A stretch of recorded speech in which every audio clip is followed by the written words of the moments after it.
ममता बनर्जी को उन्माद कहकर विपक्ष के नेता शुभेंदु अधिकारी ने हमला बोला। उन्होंने कहा कि ममता जो सिंगूर में करना चाहती थी वह असफल रहा। रतन टाटा बहुत अच्छे इंसान हैं, इसलिए उन्होंने 766 करोड़ रुपए में ही मान लिया। अगर मैं रतन टाटा का कर्मचारी होता तो दोनों कान पकड़कर खींचता और 2000 करोड़ रुपए वसूलता। ममता बनर्जी ने आलू किसानों का नुकसान किया है। केवल रोहिंग्या को भगाने से काम नहीं चलेगा, तृणमूल को भी भगाना होगा।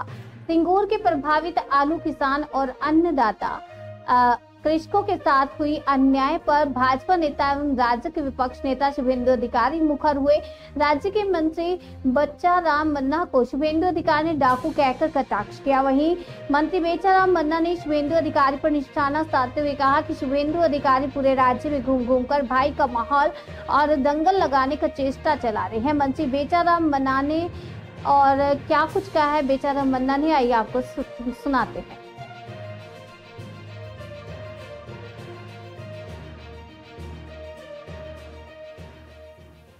दो कोटी 20 লক্ষ বস্তা আলু কিনবেন বলেছিলেন কে? এখানকার ডাকাত বেচারাম মান্না কালকে নাকি শোভনদেব চ্যাটার্জিকে নিয়ে আসছে। বিজেপির পতাকা না রেখে আলু চাষিরা এসে জিজ্ঞেস করবেন তো আমি কপিটা সঞ্জয় দাকে দিয়ে যাব যাওয়ার সময়। দেখুন, government of West Bengal agriculture marketing department ফেব্রুয়ারি 25, 2025 15 টাকা কেজি দরে 2 কোটি 20 লক্ষ বস্তা আলু কিনবে পশ্চিমবঙ্গ সরকার সাবসিডি দিয়ে। লোক দেখানো কয়েক হাজার বস্তা কিনে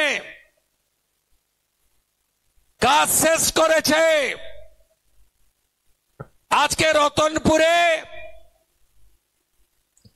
12 টাকা কেজি আলু বিক্রি হচ্ছে। কেটে কুটে কৃষক পাচ্ছে 8.5 টাকা। কোল্ড স্টোরেজের দাম, ভাড়া, আলু শুকনো করার খরচ বাদ দিয়ে ফসলে পার কেজি 3 টাকা করে মিনিমাম আমার অন্নদাতা ভগবান কৃষকরা লস করছে। দায়ী কে? চোর মমতা আবার কে? এদের ক্ষমা করবেন আপনারা? রাজ্যে আলু লাগে কত? 60 লক্ষ মেট্রিক টন। উৎপাদন হয় কত? 1.4 কোটি মেট্রিক টন। উদ্বৃত্ত আলু পাঠান কোথায় আপনারা? বাইরের রাজ্যে। দুবার আলুর দাম ওঠার পরে পুলিশকে দিয়ে বর্ডার আটকে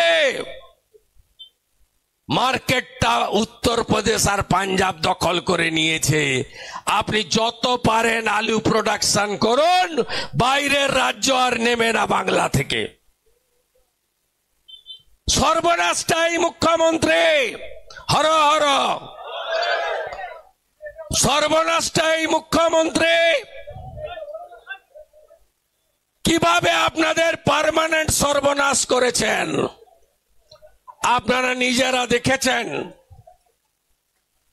তাই শুধু রোহিঙ্গা বাংলাদেশি মুসলমান তাড়ালে হবে না, তৃণমূলকেও তাড়াতে হবে।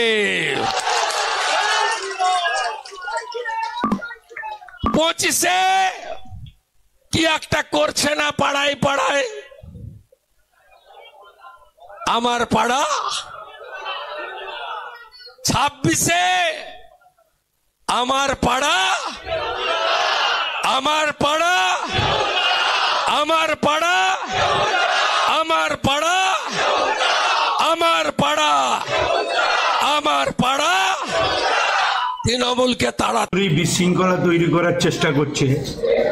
আমাদেরও আজকে হুগলির সিঙ্গুরে আলুর দামের দাবিতে সে আন্দোলন করতে, কর্মসূচি করতে এসেছিল। করতেই পারে, আন্দোলন গণতান্ত্রিক অধিকার, সে করতেই পারে, কিন্তু তার জানা উচিত সারা ভারতবর্ষ জুড়ে আলুর উৎপাদন এবারে বেশি, এবং বিশেষ করে ইউপি পাঞ্জাবের থেকেও আলুর দাম আমাদের বেশি।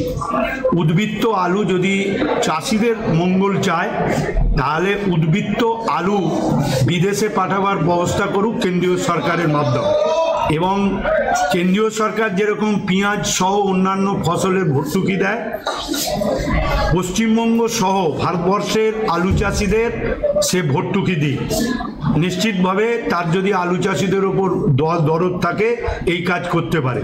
কিন্তু দুর্ভাগ্য, আমাদের সবথেকে খারাপ লেগেছে, আমি একজন কৃষকের ছেলে, যেভাবে কৃষক তার রক্ত ঘাম ঝরিয়ে যেভাবে আলু চাষ করে, সেই আলুকে যেভাবে শুভেন্দুর সামনে বিজেপির দুষ্কৃতীরা যেভাবে আলুকে পায়ে করে মারিয়ে অপমান করেছে, এটা আমাদের কাছে লজ্জাজনক। আসল শুভেন্দু নিজে নির্লজ্জতার পরিচয় দিয়েছে। কৃষক দরদি সাজতে গিয়ে কৃষকদের কাছে ভিলেন হয়েছে এই আলু মারিয়ে দিয়ে কৃষকদের অপমান করা। এই অধিকার শুভেন্দু অধিকারীকে রাজ্যের মানুষ দেয়নি। এর তীব্র প্রতিবাদ করছি এবং অবিলম্বে বিরোধী দলের নেতা হিসেবে আমি কৃষকের ছেলে হিসেবে পদত্যাগের দাবি করছি। তার কারণ এটা অত্যন্ত লজ্জাজনক যে কৃষকরা রক্ত ঘাম ঝরিয়ে আলু চাষ করছে, আজকে সেই আলুকে পায়ে করে তার সামনে বিজেপির দুষ্কৃতীরা পায়ে দলিত করছে, মারাচ্ছে এবং লাফাচ্ছে আলুর উপরে। এটা ভাবা যায় না। আসল আলু নিয়ে ও দাম নিয়ে আন্দোলন করতে আসেনি, ও বিশৃঙ্খলা করার চেষ্টা করেছিল, কিন্তু সিঙ্গুরের মানুষ ওর পাশে নেই, এটুকু জেনে রাখবেন।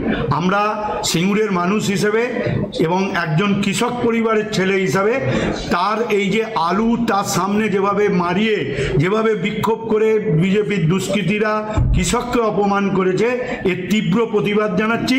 তার সাথে সাথে বিরোধী দলের নেতা হিসেবে তার এক মিনিটও আর থাকা উচিত নয়। পশ্চিমবঙ্গের কৃষককে অবমাননা করেছে।